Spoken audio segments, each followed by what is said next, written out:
Alright, buckle up, gearheads. Today we're unleashing the raw power and untamed legend of the 1969 Yenko Camaro, the muscle car that didn't just burn rubber, but burned its name into automotive history. You've seen it steal the spotlight in Too Fast, Too Furious, but here's the million-dollar question.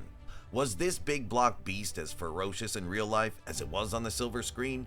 And how did one dealer's bold gamble turn this Camaro into an icon of speed and rebellion? Stay tuned, because this isn't just a car story. It's a tale of horsepower, hustle, and history.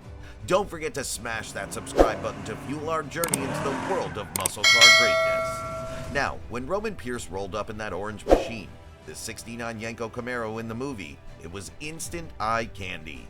But under that hood wasn't just any old engine. It was supposed to be a legendary 427 cubic inch V8. That's the kind of displacement that makes the earth rumble a little, you know?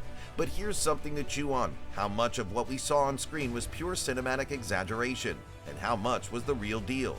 We'll get to the details in a bit.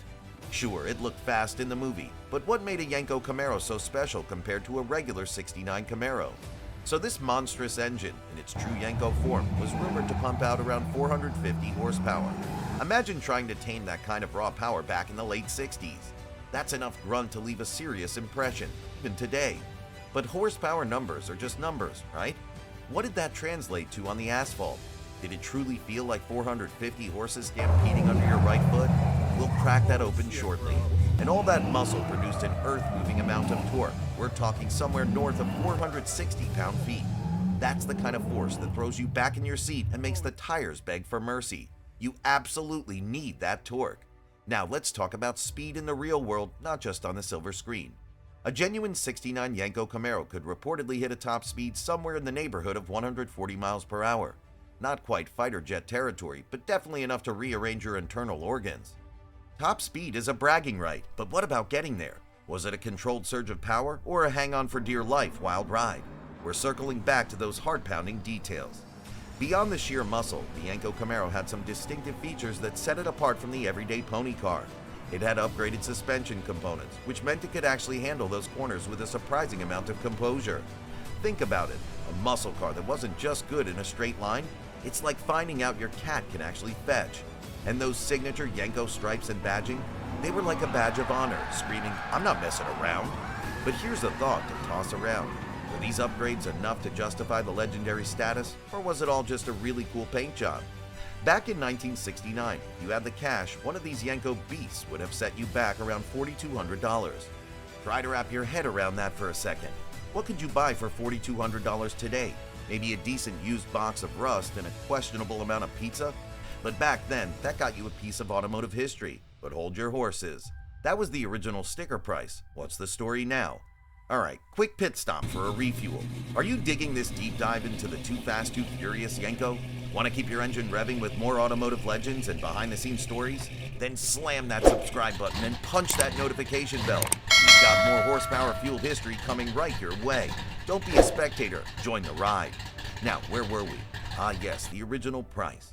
Fast forward to today, and finding a pristine 1969 Yenko Camaro is like finding a unicorn that also knows how to do your taxes. Incredibly rare and incredibly valuable. A well-restored example can easily fetch upwards of $300,000. Sometimes even more if it has the right paperwork or provenance. That's a serious appreciation, wouldn't you say? It's like finding a rare Pokemon card, but way cooler. But here's a question that'll get your engine turning. What makes one Yenko worth so much more than another? Is it just the mileage and the shine, or is there something deeper? Officially, the total number of 1969 Yenko Camaros built was a mere 201. That's an incredibly limited run, which is a big part of what makes them so sought after. But hold on a second, there's a smoky burnout of a tale behind those numbers. Did you know that the actual Camaro used in Too Fast, Too Furious wasn't a real '69 Yenko? Rumor has it, and those in the know whisper this very quietly, that it was a cleverly disguised '68 Camaro. They reportedly did some visual magic to make it look like the iconic '69, but under the orange paint, the truth lies. Could this movie marvel have been a pretender all along? On screen, it was a blur of orange and speed. In reality, the genuine article boasted a monstrous engine, neck-snapping torque, and a respectable top speed. It had the right stripes, the right badges, and a price tag that would make your wallet weep today. But here's the big question. Did the movie car truly capture the essence of the real deal? Or was it more of a Hollywood impersonation? And what about the 68 rumor? We're comparing legends to, well, maybe slightly older legends in disguise? But wait, there's more octane to add to this fuel. Let's dig a little deeper into what it was like to actually be behind the wheel of one of these beasts. Something you can't get from watching a movie is the visceral feeling. Imagine sliding into those bucket seats. They weren't just for looks, they were designed to hold you in place when you decided to unleash the fury of that 427. Did they do the job? Was it like a firm handshake from a powerful friend, or more like trying to stay on a bucking bronco? And that steering wheel? It wasn't just something to hold on to, it was your direct line to the front wheels. Every twitch, every turn, you felt it. Or at least, you were supposed to. But here's something to consider. Could that connection overcome the sheer brute force of the engine? Could finesse really tame that much power? Now, let's talk about that sound. Forget your surround sound system. The soundtrack of the Yenko Camaro was pure mechanical symphony. The deep guttural rumble of that big block V8, the roar as you laid down the hammer, it was an experience you felt in your chest. And if you were lucky enough to have side pipes, well, your neighbors definitely knew when you were leaving. Picture this, cruising down the road, that glorious V8 echoing off the buildings. Pure, unadulterated muscle car bliss, right? But here's a thought that might get your gears grinding. Did the movie car sound truly capture that raw, visceral experience, or was it just enhanced? But what if the movie magic went even deeper? The Yenko had a secret identity under the hood. Alright, hold on to your hats, because here comes the hairpin turn we promised. Remember how we talked about the movie car potentially being a 68 in disguise? Well, the rabbit hole goes even deeper.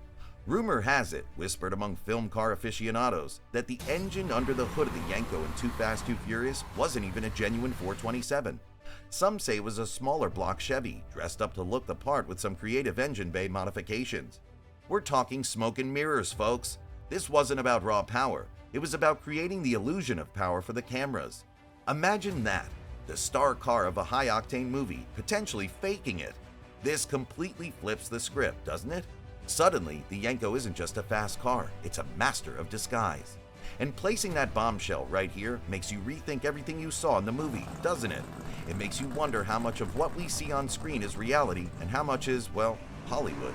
Now, let's throw a little more fuel on this fire. Think about the cultural impact of Too Fast, Too Furious. It brought muscle cars to a whole new generation. The orange Yenko became an instant icon. But if that icon wasn't quite what it seemed under the skin, does it diminish its impact? It's like finding out your favorite superhero has a stunt double for all the cool parts. Still cool, but different. But did the movie's portrayal, regardless of the engine truth, ignite a passion for these classic machines? Consider the competition back in '69. What else was out there that the real Yenko was battling for street supremacy against? We're talking about other legendary names like the Ford Mustang Boss 429 and the Dodge Charger RT. Understanding the playing field gives us a better sense of just how dominant the Yenko truly was. It's like knowing who else was in the race before crowning the winner. And let's not forget the styling. The '69 Camaro is arguably one of the most beautiful muscle cars ever made. The aggressive stance, the iconic lines, it's a timeless design. The Yenko editions only amplified that. But did the movie car, even if it was a 68 in disguise, capture that same visual magic? So how fast is the Too Fast, Too Furious 1969 Yenko Camaro really? Well, the movie magic might have been faster than the metal under the hood. The real '69 Yenko was a force to be reckoned with, a true king of the streets. The movie car? Perhaps more of a well-dressed imposter. But either way, it ignited the passion for muscle cars in millions. And maybe, just maybe, the legend is more potent than the reality. Don't forget to smash that like button and share this video with your fellow car fanatics. Your support keeps us digging into these awesome automotive stories. If you've got any inside scoop on the Too Fast, Too Furious Camaro, or even better, if you know the truth about the engine, drop it in the comments below. We're always up for a good automotive conspiracy. Subscribe to the Muscle Car Vault so you never miss another gear grinding video. And be sure to check out our other videos. You definitely won't regret it.